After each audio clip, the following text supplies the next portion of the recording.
Thank you. And thank you for joining us today for Galeo's annual Hispanic Heritage Month Luncheon. I'm Maria Vizcaíno Garcia, but many of you know me as Marifer, La mera mera. Program Coordinator for Leadership Development here at Galeo. My name is Alberto Reyes. I'm a community organizer with Cook County for Galeo. Welcome everyone. My name is Kyle Gomez-Lineweber and I'm the Director of Policy and Advocacy for Galeo and the Galeo Impact Fund. And the three of us together, Somos Más.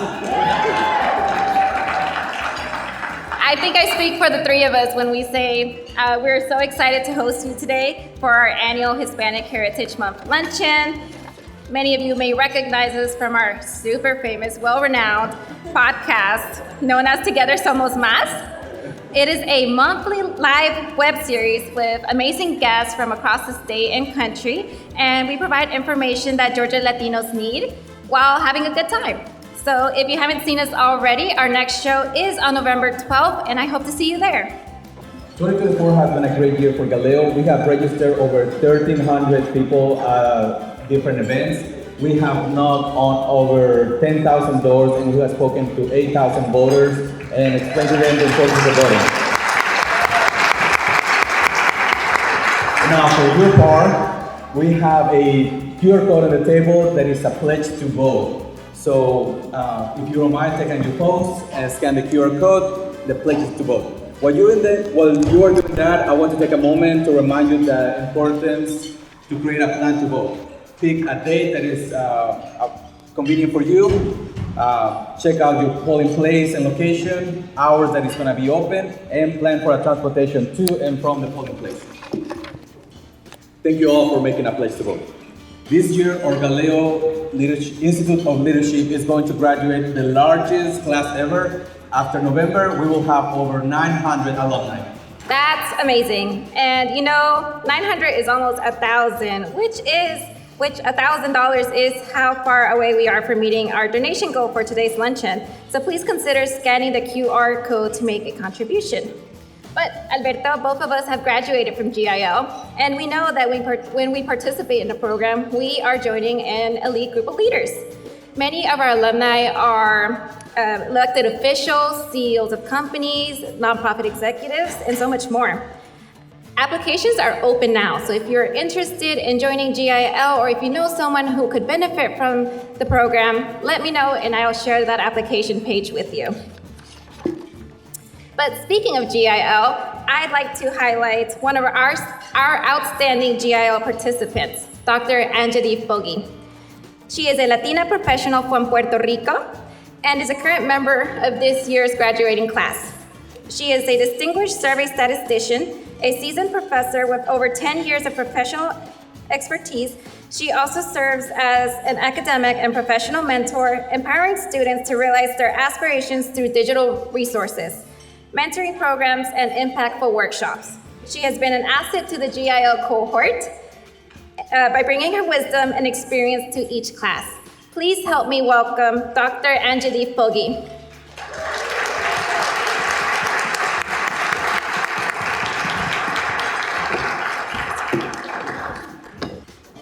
Good afternoon.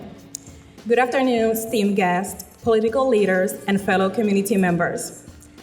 As the youngest of 5 daughters in a working class family from Puerto Rico, I watched my mother balance nursing school with raising us. Being the youngest gave me many advantages, learning from my sister's experiences while accessing opportunities they didn't. However, being the one who made it isn't just about personal success. It comes with the responsibility of supporting the entire family in times of need. This responsibility fuels my drive to be someone my family can admire, an educated, independent woman transformed by higher education. While my academic achievements, such as graduating with honors in chemistry and earning a master's in biostatistics, were important, the true catalyst was finding the right opportunities with the right people at the right time. Through this journey, I learned that strategic networking is not about knowing many people, but connecting with those who align with your values. It was this understanding that drew me to Galeo in its commitment to addressing critical issues facing our Hispanic community in Georgia, such as healthcare accessibility, rising living costs, and public safety. I saw more than a forum for discussion. I saw a platform for action. What I discovered at Galeo exceeded my expectations. Among a diverse cohort spanning from college students to seasoned professionals, I found an extended family offering both personal and professional support. Through Galeo's Institute for Leadership program, I have refined essential skills in communication, leadership styles, and mastered the intricacies of community engagement.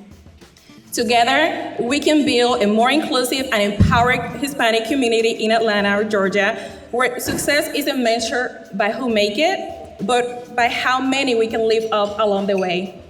Thank you for your attention and your commitment to our shared future. Thank you.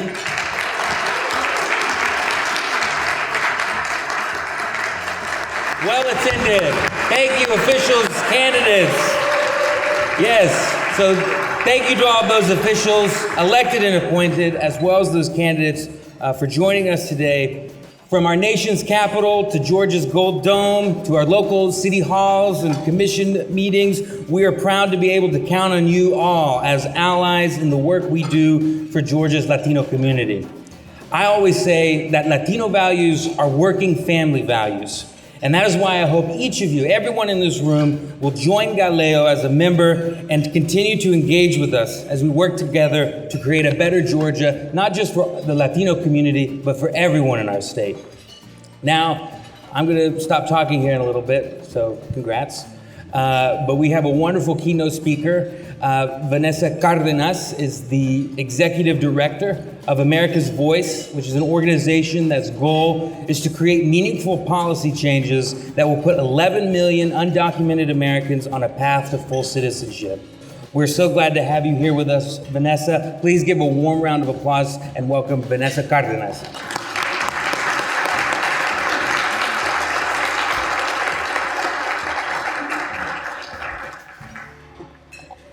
Wow, Georgia, you are so impressive. And I cannot tell you how happy I am that you gave me an excuse to get out of my, the whole that's DC. And just to come out here and talk to one of the folks that are truly gonna make a huge impact in this year. So thank you so much. And I also want to thank Galeo for the invitation and just the kind introduction, and to Jerry, because he always sends me very encouraging notes. It lets me know that someone does read, in fact, our emails. So thank you, Jerry. I also want to just thank each and every one of you for the care and commitment and the love that you show our community every single day. When we hear the current political discourse, we hear about a dark and a dystopian future centered around who gets to be called an American, who gets to be welcomed, who gets to stay, and sadly, about how do we get rid of as many Black and brown immigrants as possible, no matter the cost or their legal status. Today, in the year 2024, our national leaders are stirring hate and fear, saying immigrants are poisoning the blood of our country, promoting ideas such as ending birthright citizenship, amplifying the replacement theory, and telling lies about immigrants and voting. Immigration indeed has become an excuse to challenge the very notion that the American dream belongs to anyone with the will and the heart to get here. You know who said that last part? President Ronald Reagan in his farewell address to the nation. Project 2025 is a policy blueprint from the Heritage Foundation published to inform the next conservative administration. It lays out the thinking and the steps needed to implement one of the most restrictive, cruel, and harmless set of policies when it comes to immigration. In it, for example, you can read how to set up the infrastructure for mass deportations. Through the almost 900-page document, we see that it seeks not just to stop illegal immigration, but also to dismantle our legal immigration system and end programs like DACA and TPS. Let me say that again. It seeks to take legality away from people who have been here for decades and are embedded in our communities as teachers, nurses, doctors, and workers. People who are sustaining every industry, including here in Georgia. This blueprint and the anti-immigrant political rhetoric is not just about keeping people from coming, but also about how to make deportable as many immigrants as possible. Some members of my extended family migrated to New York City in the late 60s amidst the political turmoil in South America. My mom joined them in the early 70s as a young woman searching for a future. Soon after, she found herself in an impossible situation, pregnant, without papers, and having a hard time learning English. And in one stormy, cold, and rainy fall night, while she was lying in bed, lightning came straight through her window onto her stomach, and her water broke. At least that's how she tells the story. She gathered her strength to hail a cab to the hospital where I was born at 7 months, just 28 weeks. A preemie baby, at a time when premature babies didn't have great prospects of making it. Not long after my birth, homesick and overwhelmed by the responsibility of caring for a newborn in an unforgiving city, she went back home. And that's how I ended up growing in Bolivia. Never really thinking about being a US citizen, New York City was far, far away from where I was living. Yet, after another economic collapse in the 80s, I found myself on an airplane coming back to the US. This time, though, I landed in the DC suburbs, where my extended family had relocated in search of jobs and safer neighborhoods. Thus, the second part of my story took place. I enrolled in a school in the ESL program and quickly adapted to my new home. I was one of hundreds of school-age kids who were part of the wave of immigrants who came to the DC metro area in the 80s and 90s. We struggled together to learn English. We missed our friends and family that we left behind. We lived in the same apartments. Our parents worked in the restaurants, parking garages, cleaning houses, and other low-skilled jobs. From the outside, I was not different from them. That is until I entered my senior year in high school. That is when I decided to talk to my counselor about college. When I asked her, she glanced at me and offhandedly told me what she probably said to other undocumented students in my cohort. She said, "Vanessa, you can't go to college. You don't have papers." "But Mrs. Lopez," I said, "I do. I was born here." She looked at me with her big blue eyes behind her round glasses and she said to me, "What? Are you sure? This is huge." She's from Pennsylvania, so she says huge instead of huge. "But just in case, bring me your passport." And that's when my life took an unexpected turn. From one day to the other, my student life became a flurry. Applications for financial aid, essays to write, deadlines to meet. And that was the first time when I saw the difference a piece of paper makes.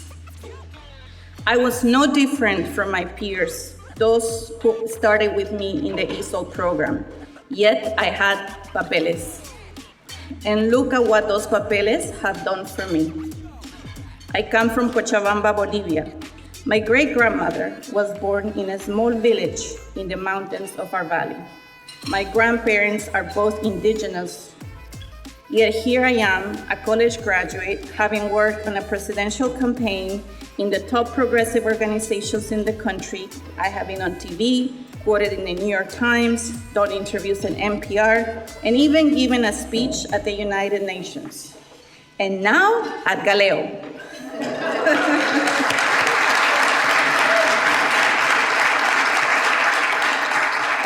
And I don't say those things to you to brag, but to illustrate that my story is both unique and also the quintessential American story, the embodiment of the American dream, which brings me to today. Because today, the possibility of that American story, the opportunity to seek the American dream is under threat. When we hear the current political discourse, we hear about a dark and a dystopian future centered around who gets to be called an American, who gets to be welcomed, who gets to stay, and sadly, about how do we get rid of as many Black and brown immigrants as possible, no matter the cost or their legal status.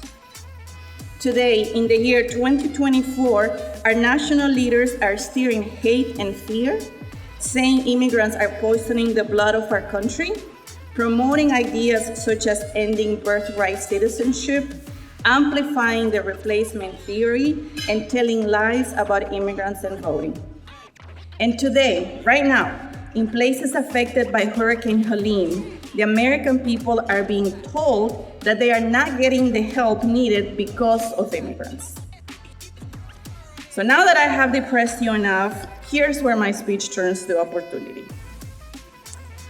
Because here's where it lies. America needs immigrants and immigration, full stop. It needs immigrants, for example, to rebuild the states affected by Hurricane Helene and Hurricane Milton. It needs immigrants to sustain the booming economy of the Big Apple and the vineyards of California. And as you know well, immigrants are needed to help bring prosperity to Georgia, where they make up 13% of the workforce and growing. So my hope lies in the hard, cold reality of the long-term economic needs and interests of this nation. And it also lies on the fact that despite the hate and fear and the millions of dollars spent this year in anti-immigration attacks, two things remain constant. One, we're still here, the collective we. The 11 million, the DACA recipients, the Tepecianos, and the many others who are here day in and day out, working to support their families and making immeasurable contributions to our economy. They are resisting and refusing to be paralyzed by the hate that surrounds them. We, the collective we, have fought and struggled, and we have won important wins, like DACA and TPS protections, and most recently, we have won the parole in place. And the second thing that remains constant is that even today, most Americans, to the tune of 70% and more, support a path to citizenship for immigrants who have been here a long time and are working and contributing. The support for legalization is durable and consistent. And most Americans, when they understand the real-life consequences of mass deportations, they reject it. They want to see a balanced, common-sense solutions that include a path to citizenship and order at the border. And the third thing that gives me hope is the future that awaits us. Our Latino community growth is unstoppable, and our youth is the promise of this nation. Nowhere is that more evident than in Georgia, where the average age of Latinos is 26 years old. The importance of Georgia this year cannot be overstated. The road to the White House comes straight through Georgia. And the 400,000 Latino voters here have the power to decide who gets to the White House. And that is why how you tell the story of what kind of country we want to be matters. I want to leave you with this. A great leader who I'm sure you all have heard of is Greisa Martinez Rosas, leader of United We Dream. Greisa often speaks of a phrase that I find inspiring. She speaks of the discipline of hope. The discipline of hope is the practice of working towards social justice that involves maintaining hope and refusing to accept limits with intention and consistency. I hope that from this day on, We all practice the discipline of hope when it comes to the work of fighting for immigration justice and the American dream. That we recommit to protect the ability of others to realize what my mom accomplished for me and what your ancestors accomplished for you. So with that, thank you so much for listening.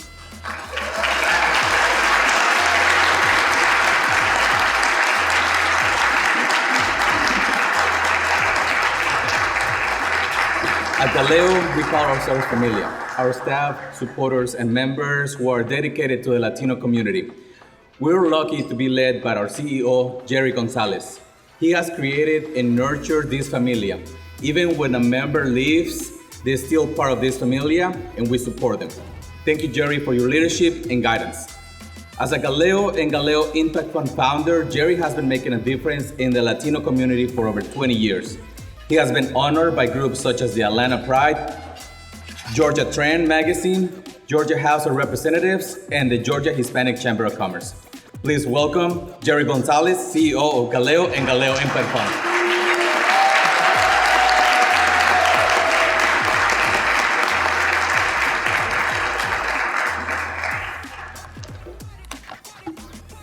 Thank you, Alberto. Thank you so much for joining us today. Happy Hispanic Heritage Month, everybody. I'm not sure you sound very happy just yet. Happy Hispanic Heritage Month, everybody. Con orgullo y con ganas celebramos nuestra comunidad y cultura. Today we have an before I begin with that as well, also happy Pride to all of us that are celebrating that this weekend as well. Today we have an opportunity to honor the history of our Latino community has written together. It is also time to honor the leaders who have empowered our community to become the real true force that it is today. But before I go any further, I want to thank the sponsors who made this event possible. So a round of applause for our sponsors, please.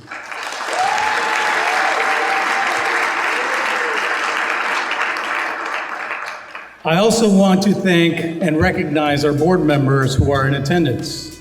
Can the board members of both Galeo and Galeo Impact Fund please rise so we can acknowledge you?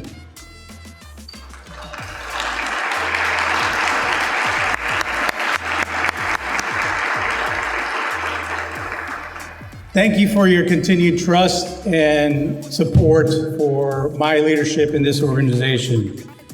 I want to thank DeKalb County and the city of Hiram for proclamations that they issued honoring our organization and Hispanic Heritage Month this recently. I wanted to remind you to do everything that we can to ensure that all of our community goes out to vote this critical election.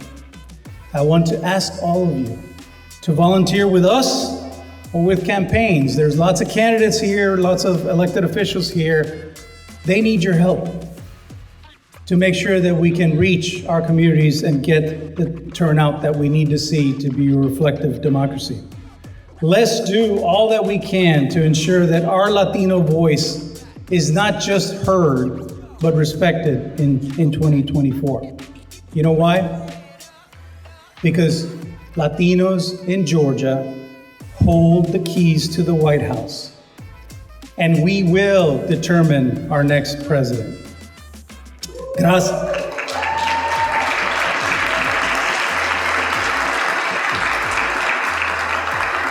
Gracias y un fuerte abrazo. Su voto es su voz. So you repeat it after me. Su voto es su voz.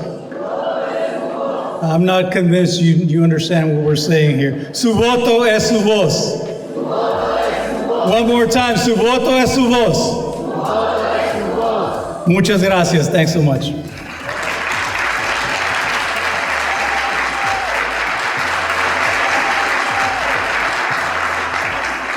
Thank you, Jerry, for your leadership. We are also proud to work alongside you. And thank you, everyone, for joining us today. Galileo is a nonprofit organization that depends on the support from individuals, sponsors, and companies. So if you can, grab a QR code in the middle of the table and make a donation today. We are still a few dollars short of meeting our $1,000 goal for today's event. Yes, so please make a contribution today, and also please consider becoming a monthly donor. By doing this, you allow us to concentrate on our mission to increase Latino civic participation and leadership throughout Georgia. De nuevo, muchas gracias por venir. I hope you will commit to joining us next year. And as Jerry mentioned, our sponsor fund bundles 2025 are now available, and they'll be the cheapest they will be right now. Also, as Jerry mentioned, don't forget to join us for our Galileo Latino Power Hour.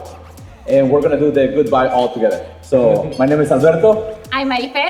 I'm Kyle. And together somos más.